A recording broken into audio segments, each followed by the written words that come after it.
Good afternoon, and thanks for having us in. This midday, we are learning additional details about this week's deadly apartment fire in central Sioux Falls.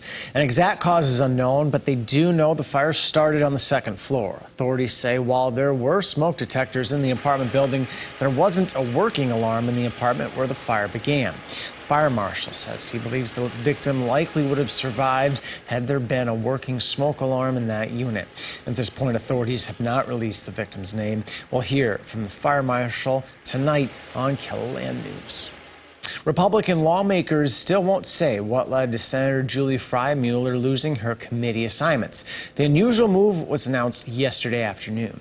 Today at a news conference, Senator Casey Crabtree called it a personnel issue and said lawmakers will not share details until they can.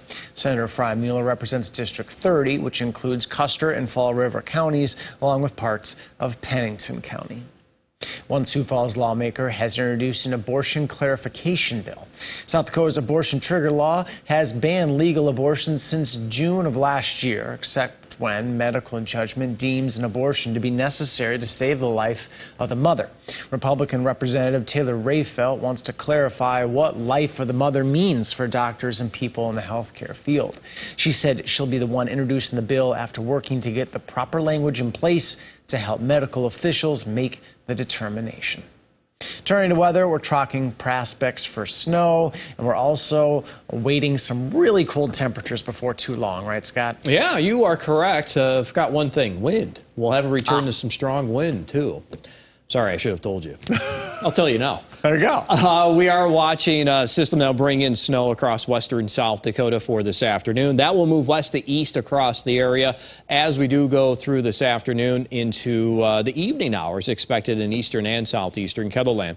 Trying to bring in some sunshine in Rapid City, temperature at 37 degrees. A light south wind at 7 miles per hour, while in Aberdeen we have cloudy skies. May have a scattered flurry or two from time to time. Temperature at 24. You see the visibility's down to 7, maybe a little bit of light fog in the air too. Now you do see that band of snow mainly northwest of Rapid City, and that is moving to the east, and it will continue to do that as we go through the afternoon into this evening and tonight. You see it by 3 o'clock, trying to show itself in the central and north central South Dakota, eventually into eastern KELOLAND. Late this afternoon, heading into the evening hours, and the snowfall amounts in many locations will be an inch or less. You do see Watertown trying to get around 2. We may see an inch or 2 in Mobridge and Phillip, but Rapid City can see around 2 to 4, and some higher amounts for the higher elevations of the hills. Temperatures right now are in the teens and 20s, and that covers much of eastern KELOLAND. We have 32 in Pierre and 37 in Rapid City. We'll continue to watch the winds behind the system. They will increase. You see that west wind in Buffalo at 26 miles per hour.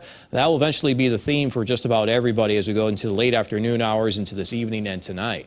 Temperatures today will hit the 20s and 30s, central and eastern KELOLAND, 40-degree weather today across western South Dakota. I'll have more details on your KELOLAND live Doppler forecast coming up. Thank you, Scott. With the start of this new year, many people are hitting the gym to fulfill their New Year's resolutions. At Flex Gym in Sioux Falls, they see more people joining the gym at the beginning of the year.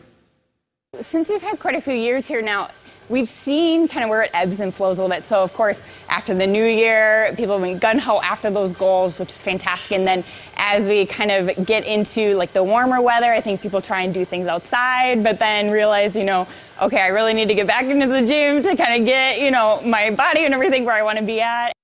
Taronis says that the key to remaining consistent in your fitness goals is to create a plan that is sustainable to your lifestyle.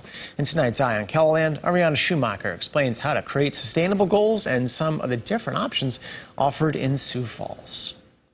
Gasoline prices are increasing once again, rising an average of about 40 cents over the past month. The average gasoline price in the United States was $3.50 per gallon today, up from a month prior, according to the American Automobile Association.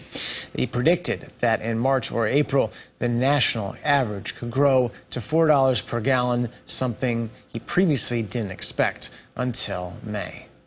A teacher in Virginia who was shot by a 6-year-old student now says administrators failed to act despite 3 warnings about the child. Abigail Werner, who was shot in the chest, intends to file a lawsuit against the Newport News School District in the coming days. Jorika Duncan reports from New York. This should have never happened. it was preventable. Attorney Diane Toscano represents shooting victim Abby Zwerner. Toscano said school personnel, quote, could not be bothered to act even after several warnings about the 6-year-old shooter. And she outlined hours of alleged inaction before the child fired at Zwerner. Around 11:15 a.m., she said Zwerner told an administrator that the student threatened to beat up another child, but the 6-year-old was not removed from the class.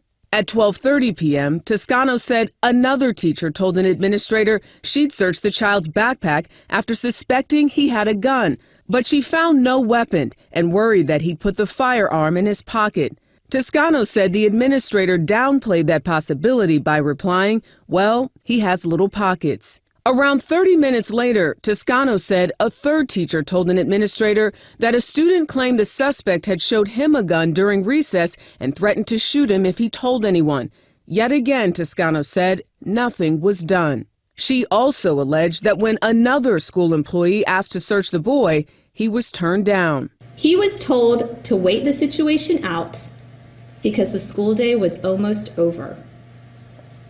Let that sink in.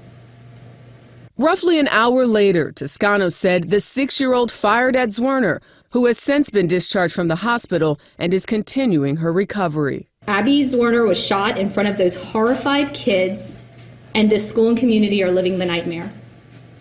All because the school administration failed to act. Local authorities say they didn't receive a call about a possible weapon at the elementary until after the shooting happened.